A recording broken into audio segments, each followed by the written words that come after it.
ուզում անդրադառնանք այն ոլորտին, որի հանդեպ սրտացավ եք, որի խնդիրները միշտ բարձրացնում եք, բանակ, պաշտպանություն, տեսնում ենք, որ ինչքան խոսում են բարեփոխումների մասին, զուգահեռ չեն նվազում դրվագները մտահոգության, տեսանք հենց այսօր դժբախտ պատահար, ինքնասպանություն եւ այլն, այս մոտեցումները բարեփոխման օրակարգերը որքանով են արդարացնում իրենց։ Նախ սկսենք այն հանգամանքից, որ երբ որ ասում են բարեփոխում, գոնե բովանդակային առումով պետք է հասկանանք, թե ինչի մասին է խոսքը։ Եթե բարեփոխումը ռազմական ոստիկանության պետի պաշտոնում այլ համակարգից ինչ-որ մարդու բերել նշանակելն է, ապա ես դա բարեփոխում որպես այդպեսին չեմ ընդունում։ Ներողություն ավարտեմ, վերջում շատ երկար կարող ենք խոսել։ Հիմա երկրորդը, երբ որ ասում են Պապիկյանը հանկարծակի այցեր է իրականացնում, երևի Անի ջան, դա է ասում, նույն հանկարծակի այցերը տասնամյակներով որպես այդպեսի մարտական պատրաստության պլանում նախատեսված միջոցառումներ են։ Եթե Պաշտպանության նախարար կամ զինված ուժերի գլխավոր շտաբը առաջին անգամ է հանկարծակի այցերով գնում, դա շատ արդեն վատ է։ Եվ դա ներկայացնել որպես որ բացառիկ երևույթ ցույց տալ, որ մենք ասում ենք, որ մենք պայքարում ենք տարատավոր բարքերի դեմ, դա սա է, դա բնականաբար առնվազն մասնագիտական շրջանակների աշխում որպես այդպեսին փոփոխություն չի ընկալվում։ Մի կարևոր հանգամանք է կա, որ այսօրվա դեպքի համատեքստում նաև կուզենայի օրինակով մահաչելի բացատրի, տեսեք, հիմա դեպք է տեղի ունեցել, չէ՞։ Հիմնական խնդիրը, որ իշխանությունի առաջ դնում է, որն է, այդ օրը կամ հաջորդ օրը միանգամից կադրային փոփոխություն անում։ Սկսում են բոլորը խոսել, բոլորը խոսում են պատասխանատուների մասին եւ այլն, բայց տարական բաներ կա, որոնք պետք է առաջին հերթին իրականացվեն։ Առաջին հերթին դա ծառայողական քննություններն են։ Մինչև ծառայողական քննություն չլինի, չավարտվի, չհասկանանք, թե իրականում ինչ է տեղի ունեցել, ում պատասխանատվության դաշտում է եղել, առանց դրա որևէ որոշման կայացումը անթույլատրելի է։ Հայաստանում հատկապես վերջին տարիներին սա եկած է առաջին պլան։ Տեղի անում մի հատ իրավիճակ, ներևս հստակ չի գործի հանգամանքները, բայց մեկը տեսնում է զորամասում փոփոխություններ, բանակային կորպուսներում փոփոխություններ, մարդիկ չպարզած թե ով է թեմայի պատասխանատուն, պաշտոնատար անձին կոնկրետ մեղադրանքներ են հնչեցնում այս կամ այն պաշտոնյայի հասցեին։ Նույնը տեղի ունենում այս վերջին շրջանում տեղի ունեցող տարբեր միջադեպերին։ Սա ոչ միայն հնարավորություն չի տալիս իրականության մեջ գնալու ճիշտ բացահայտումների եւ պատասխանատուներին ի հայտ գալու ճանապարհով, այլ նաեւ բարոյական իրավիճակը բավականին բարդացնում է։ Սա երկուսը։ Երրորդ կարևոր հանգամանքը, որը պետք է առանձնացնել, հետևյալն է։ Երբ որ խոսում են արատավոր բարքերի վերացման մասին,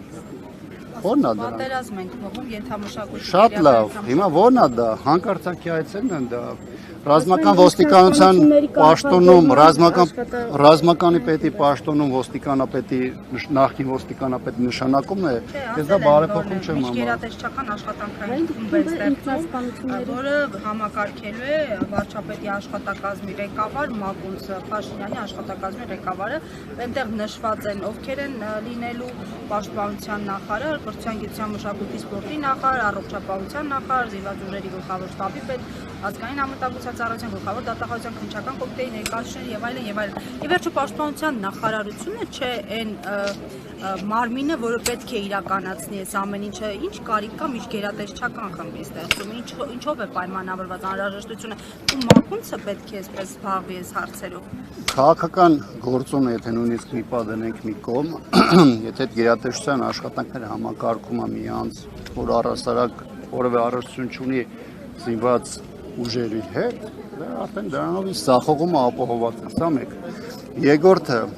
8 տարի խոսում են, չէ՞, նույն բանի մասին։ 8 տարի խոսում են ինքնասպանությունների, ոչ կանոնադրական հարաբերությունների, արատավոր բարքերի մասին։ Այսինքն 8 տարի անցավ, որոշեցին, որ ճանապարհը միջգերատեսչական հանձնաժողով ստեղծելն է։ Լավ, ասեք, միջգերատեսչական հանձնաժողովը ինչ խնդիր է իրար առաջ դրել, եւ ասեք, ինչ ճանապարհով է այս լուծումները, որտեղ այն մարդիկ, ովքեր դրված են ի պաշտոն այդ հանձնաժողովի կամ միջգերատեսչականի հիմքում, դրանք որևէ բան է իրավիճակում չեն ասում։ Մի բան էլ էլի, քանի որ դուք ոլորտին քաջատեղյակ եք, ինչու նման քայլեր օրինակ արագ չէին իրականացվում, երբ որ 15 զինծառայողներ կասկածելի հանգամանքում վարվեցին այդ կացարանում, ինչու նման այդ արձագանքը նաև չկար, որտեղ մի տեսակ տպավորություն է, որ Սուրեն Պապիկյանին քավության նոխազ են ուզում դարձնել, բայց մենք ունեցել ենք բազմաթիվ դեպքեր, հասարսուր բազմաթիվ ողբերգական դեպքեր, որից հետո օրինակ,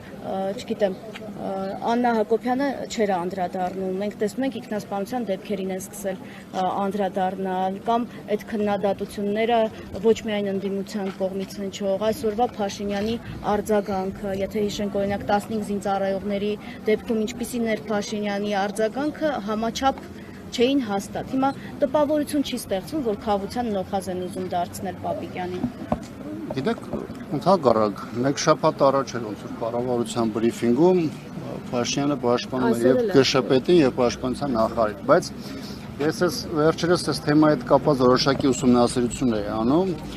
2019 թվականին զինված ուժերում եւ նաեւ պաշտպանության բանակի հատվածում իրար հետևից տարբեր միջադեպեր եղան, տարբեր բնույթի Եղավ խորհրդակցություն, միանգամից ասացին, որ սրա պատասխանատուն Արցախի պաշտպանության նախարարն է, ժամանակ Կարեն Աբրահամյանը, միանգամից պաշտոնից ազատեցին։ Հիմա տեսեք, ունենք գրեթե նույնատիպ իրավիճակ, նաև պարբերականության առումով։ Հիմա նույն մարդիկ, ովքեր որոշումներ են կայացնում, այսօր հայտարարում են, ասում են, չէ, պաշտպանության նախարարն ու բանակի գլխավոր շտաբի ինչ կապ ունեն, սա մեղավոր, սա է մեղավոր։ Ընդ որում ասում եմ, ոչ ծառայողականի արդյունք կա, ոչ քրեական գործի հետևանքով կա կոնկրետ գործի հանգամանքների բարձում, որ ասենք, որ լավ, այս իրավիճակում գտել են գլխավոր շտաբի պետի հրամանները պատշաճ ձևով չեն շարադրվել դրա հետևանքով եղել, այս մարդուն հանում են կամ այս մարդուն չեն հանում։ Արցախի պաշտպանության բանակի վերջին հրամանատարին, որ խորհրդական էր, ինքը իրեն եւս ազատեցին նաև Ռազմիկ Պետրոսյանին, ազատվեց նաև Մելիքսեթը Պողոսյանով, Սերժիջին կարծում էր, որ մոլորվել է թշնամին։ Ցանկից ասած, ես չեմ կարծում, որ սրանք առաստաղակ որևէ առողջություն ունեն զինված ուժերում արկա խնդրարույց իրավիճակների հետ, որովհետև ձեր կողմից նշված խորհրդականները, որքան ես եմ տեղյակ, անմիջական պատասխանատվություն այդ մասով չունեն, ես կարծում եմ, որ դա որոշակի քաղաքական պայմանավորվածություն է եղել։ Ինչ վերաբերում է Արցախի վերջին պաշտպանության բանակի հրամանատարին, իր մասով ոնց որ պաշտոնական որևէ բան չեղավ, իմանալով ինքը ոչ թե պաշտպանության նախարար, գլխավոր շտաբի պետի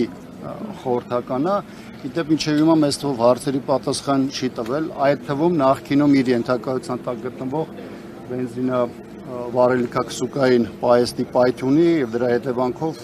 շուրջ 250 մարդու մահվան հանգամանքների հետ կապված։ Իդեպ նմանատիպ հարցերը երևի իշխանությունների համար որևէ կարևորություն չեն ներկայացնում, որտեղ 23 թվականից արդեն 3 տարի էր անցել, բայց դրա հետ կապված որևէ բան չկա։ Եթե նրանցից մեկը, այդ թվում Պաշտպանության բանակի նախկին հրամանատարը որևէ ընդդիմադիր խոսք հնչեցներ, որևէ ընդդիմադիր հանրահավաքի մասնակցություն ուներ, պարզ է, չէ՞ որ մեկ տարվա ընթացքում միանգամից միջև դատական վճիռն էլ կհայտարարեն նրան մեղավոր պատասխանատու ու մեծ ժամկետով կալանավորման գնար։ Հիմա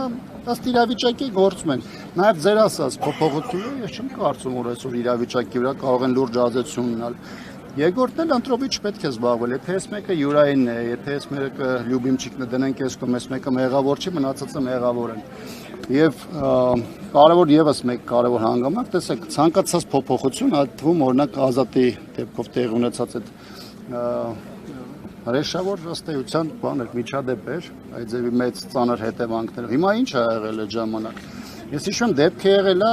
դրա հաջորդ 2 օրվա ընթացքում ում հասցրեցին այդ կորպուսում հրամկազմը հեռացրեցին։ Զորամասում ով կար հեռացրեցին, հետո նորսեցին հանգամանքները պարզ էր, թե իրականում ով էր մեղավոր, ով էր պատասխանատու հասկանում։ Նախապես կարծես թե նախաքննությունը ավարտած համարելով գնահատական հնչեցրեցին ինչ ա եղել, նկարագրեց Փաշինյանը ինչա տեղ։ Իհարկե, նաև էծեւի, այսինքն սցենարն էլ միանգամից քաղաքական հայտարարության ձևով տալիս են, դատաիրավական համակարգն էլ ըստ այդ հնչեցրածի շարժման։ Նույնը վերաբերում է 44-օրյա պատերազմին։